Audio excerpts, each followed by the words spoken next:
ఇవాళ ఎవరైనా పోలీస్ స్టేషన్కి వెళ్ళారు, ఆడవని మొగాయని, ఆఖరికి మహిళలు వెళ్ళి అయ్యా మాకు న్యాయం కావాలని చెప్తే ఫస్ట్ ఆ పోలీస్ స్టేషన్ నుంచి ఎమ్మెల్యేకి ఎమ్మెల్యే పిఏకి ఫోన్ చేస్తున్నారు. ఏమండి ఈ పేట నుంచి వీళ్ళు వచ్చారు, వీళ్ళు మన తాలూకా లాగా కనపడతలేదు, జేబీలో పచ్చబిళ్ళ లేదు, ఏం చేయమంటారని చెప్పి అడిగే స్థితి ఈ రాష్ట్రంలో ఉన్నటువంటి పోలీస్ స్టేషన్లో నెలకొని ఉండటం అంటే సిగ్గుపడతానారు చంద్రబాబు నాయుడు గారు? మీరు సిగ్గుపడరా? తండ్రి కొడుకులు ఇద్దరు సిగ్గుపడే పని లేదా మనకి?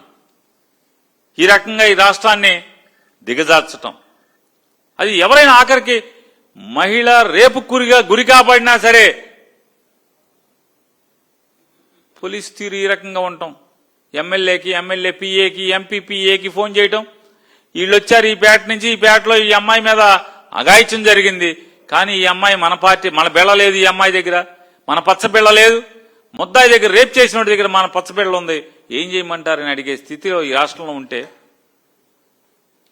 తలదించుకోరా మీరు అంటున్నా? సిగ్గుపడరా? ఇక మారరా మీరు? రెండేళ్లైనా కూడా ఈ ప్రభుత్వం మారదా అని అడుగుతున్నాను. అందుకే పోలీస్ స్టేషన్ అంటే ఈ రాష్ట్రంలోని ప్రజలకి నమ్మకం విశ్వాసం లేకుండా పోయినాయి. అవునా కాదా చెప్పండి? ఇవాళ టీవీలో వస్తే కూడా అంటే ఎఫ్ఐఆర్ తెగాలంటే టీవీల్లో రావాలి, టీవీలు బాగా అలర్ చేయాలి, అప్పుడు ఎఫ్ఐఆర్ తగ్గుతుంది. ఆ ఎఫ్ఐఆర్ కూడా సెక్షన్లు ఉన్నాయా లేవో తెలియదు, అది తప్పుడు అంటే దొంగ కేసా, లేచిపోయే కేసా, తూతూ మంత్రం కేసా కూడా మనకు అర్థం కాని పరిస్థితి.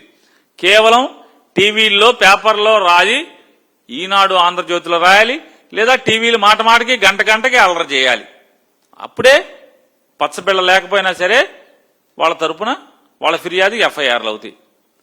ఇవాళ గుంటూరులో ఇంత అమానవీయ సంఘటన జరిగితే, ఒక అమానవీయ సంఘటన జరిగితే అసలు ఆ ఘటన వెనకాలన్న అసలు కారణం ఏంటన్నా ఏంటా అంటే నగరంపాలెం అని చెప్పని 21వ డివిజన్, గుంటూరు నగరంలో 21వ డివిజన్లో నగరంపాలెం ప్రాంతంలో సొంతంగా ఎవరైతే బాధితులు ఉన్నారో బాధితులు సొంతంగా వాళ్ళ డబ్బులతో సుమారుగా ఒక 15-16 సంవత్సరాల క్రితం రోడ్డు మీద బోరింగ్ పంప్ వేసుకున్నారు, బోర్ వేసుకున్నారు. ఆ బోర్ వేసుకుని ఆ ఇంటి ముందు పక్కనోళ్ళు ఆళ్ళీళ్ళు, ఆ చుట్టుపక్కల ఉన్నటువంటి 2-3 ఇళ్ళు 4 ఇళ్ళల్లో మున్సిపాలిటీ నీళ్లు రాకపోతే గనక అందులోంచి ఆ బోర్లోంచి నీళ్లు వాడుకుంటున్నారు. ఎప్పటి నుంచి? 2009-10 సంవత్సరం నుంచి, 2009-10 సంవత్సరంలో ఆ బోర్ వేసుకున్నారు. అప్పటి నుంచి ఇప్పుడు దాకా వాడుకుంటూనే ఉన్నారు. ఇప్పుడు కొత్తగా ఏమైంది అంటే ఆ 2009-10 సంవత్సరంలో ఆ పూరిపాకలుగా రేకుల షెడ్లుగా ఉన్న ప్రాంతం ఇవాళ మొత్తం కూడా కాంక్రీట్ స్లాబులతో బిల్డింగ్లు అయినాయి. అందరూ రెక్కల కష్టంతో రూపాయి దాచుకుని ఎంతో కొంత బ్యాంక్ లోన్లు తెచ్చుకుని బిల్డింగ్లు కట్టుకున్నారు, సిమెంట్ రోడ్లు అయినాయి. అయినా మంచిళ్ళు మున్సిపాలిటీలో తాగునీళ్లు ఎప్పుడన్నా ఇబ్బంది వస్తే ఆ బోరే వాడుకుంటున్నారు. ఇవాళ ఏంటి అంటే ఆ బోర్ రిపేర్ వచ్చిందంట, రిపేర్ చేయించుకుంటుంటే ward Telugu Desam division secretary, president secretary ఇద్దరూ కలిసి చెరొక 5,000-10,000 రూపాయలు ఇమ్మని డిమాండ్ చేశారని చెప్తున్నారు బాధితులు. సొంత బోరింగు వాళ్ళ ఇంటి బయట వేసుకుని దాన్ని రిపేర్ చేసుకుంటాకి 10,000 రూపాయలు, డివిజన్ ప్రెసిడెంట్కి 5,000, డివిజన్ సెక్రటరీకి 5,000, ఇద్దరికి చెరొక 5,000 ఇమ్మని చెప్పి డిమాండ్. వీళ్ళు మేమేమని చెప్పారు. చాలా ప్రభుత్వాలు అయిపోయినాయి, కాంగ్రెస్ అయిపోయింది, తెలుగుదేశం అయిపోయింది, వైసీపీ అయిపోయింది. ఇన్ని ప్రభుత్వాల్లో ఏనాడు మేము రిపేర్ చేసుకుంటే ఎవరికి డబ్బులు ఇవ్వలేదు, మీకు డబ్బులు ఇవ్వడం ఏంటి, మేము కూడా ఆ పచ్చబిళ్ళే మా దగ్గర కూడా ఉంది, మేము కట్టాల్సిన పని లేదని చెప్పారు. నీ దగ్గర పచ్చబిళ్ళున్నా ఏ బిళ్ళున్నా సరే నాకు డబ్బులు కట్టాల్సిందే, నేను డివిజన్ ప్రెసిడెంట్ని, నేను డివిజన్ సెక్రటరీని అని చెప్పి వాళ్ళు దబాయించి డిమాండ్ చేశారు. వీళ్ళు మేము కట్టమని చెప్పారు, రిపేర్ మొదలెట్టారు. రిపేర్ మొదలెడితే వెంటనే ఏం చేశారు, మున్సిపాలిటీకి ఫిర్యాదు చేశారు. మున్సిపాలిటీ నుంచి ఏఈ వచ్చాడు. మున్సిపల్ ఏఈ వచ్చి ఇది మాకు చెప్పకుండా మీరెట్లా రిపేర్ చేస్తారు, వీళ్ళ నాన్నగారు ఆస్తి, మున్సిపల్ ఏఈ గారు నాన్నగారు ఆస్తి ఆ బోరు. సిగ్గు శరం లేదు మున్సిపల్ అధికారులకి. జీతం జనం సొమ్ము జీతం తీసుకున్నారా, తెలుగుదేశం పార్టీలో జీతాలు తీసుకున్నారా? సిగ్గులేని ఏఈలు మీరు. వెళ్ళారు మాట్లాడతాడు, నా దగ్గర వీడియో ఉంది కావాలంటే వేస్తా. ఏం మాట్లాడుతున్నాడు చంద్రబాబు నాయుడు గారు. నీ సూక్తి ముక్త వాళ్ళు చెప్తే కానీ ఇప్పుడు ఏఈ చెప్తాడు, ఏమంటాడు?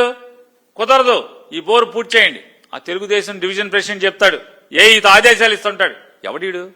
పోనీ గెలిచాడా? కార్పొరేటరా? అధికారా? తెలుగుదేశం డివిజన్ ప్రెసిడెంట్ అంట. కుదరదే, మీరు ఏఈ గారు మీరు వెంటనే ఈ బోర్ని కాంక్రీట్ వేసి పూర్తి చేయండి అంటున్నాడు. ఆ బోర్ని కాంక్రీట్ వేసి పూర్తి చేయండి అంటున్నాడు. అక్కడ జరిగినటువంటి గొడవ అవ్వగానే ఆ అమ్మాయిని కొట్టారు. బాధితురాలను ఎప్పుడు కొట్టారు? 15వ తారీఖు మధ్యాహ్నం 2 గంటలకు కొట్టారు. 15వ తారీఖు మధ్యాహ్నం 2 గంటలకు కొడితే పోలీస్ స్టేషన్కి వెళ్ళారు. పోలీస్ స్టేషన్కి వెళ్ళి అయ్యామండి నా చేతులు చూడండి దెబ్బలు ఇగో అని చెప్పి చూపించారు. పోలీసులు స్పందించలేదు. 15వ తారీఖు మధ్యాహ్నం 2 గంటలకు వెళ్తే స్పందించలేదు. అలాగే కూర్చున్నారు. మొగుడు అంటే భార్య, భర్త, కొడుకు ముగ్గురు కలిసి కూర్చున్నారు పోలీస్ స్టేషన్లో. కూర్చుని రాత్రే సాయంత్రం 6, 7 అయిపోయింది. అయిపోతే భార్య వాళ్ళని మనకు అన్నం తినాలి కదా, నువ్వు ఇంటికి వెళ్ళి వంట చేయి, ఏం చేస్తాం, పోలీస్ స్టేషన్లో కేసు కట్టించాక వస్తా, నా దగ్గర కూడా పచ్చబిళ్ళ ఉంది, నాకన్నా పెద్ద బిళ్ళలు వాళ్ళిద్దరి దగ్గర ఉన్నాయంట, ఈ కేసు కడతలేదు, మీరు పదండి ఎట్టగొట్ట నేను పోలీస్ స్టేషన్ ఉంటానని చెప్పని బాధితురాలి భర్త పోలీస్ స్టేషన్లో ఉండిపోతే కొడుకు భార్య కలిసి మోటార్ సైకిల్ వేసుకుని నగరంపాలెంలో వాళ్ళ ఇంటికి వచ్చి మోటార్ సైకిల్ బ్రేక్ వేశారు. వేయటం 9 మంది వచ్చి మూకొమ్మడిగా వాళ్ళని పశు ప్రవృత్తితో ఏ రకంగా చేశారో మనందరం చూసాం, సమాజం చూసింది. చితగొట్టేశారు, వివస్త్రం చేశారు, ఒంటి మీద నూలు పోగు లేకుండా చేశారు. చివరికి వాడకట్లోని మనసున్న ఆడవాళ్ళందరూ వచ్చి వాళ్ళ ప్రాణాలకి తెగించి ఆ అమ్మాయి మీద దుస్తులు కప్పి ఆ అమ్మాయిని ఇంట్లోకి తీసుకెళ్లారు. ఇది నారా చంద్రబాబు నాయుడు గారి రాజ్యంలో జరుగుతున్నటువంటి ఆడవాళ్ళకి జరిగేటువంటి మర్యాద, మనుషులకు జరిగేటువంటి మర్యాద. గతి లేక ఆ అమ్మాయి ఆత్మహత్య చేసుకోకుండా, ఆ బాధితురాలు ఆత్మహత్య చేసుకోకుండా మళ్లీ పోలీస్ స్టేషన్కి వెళ్ళారు.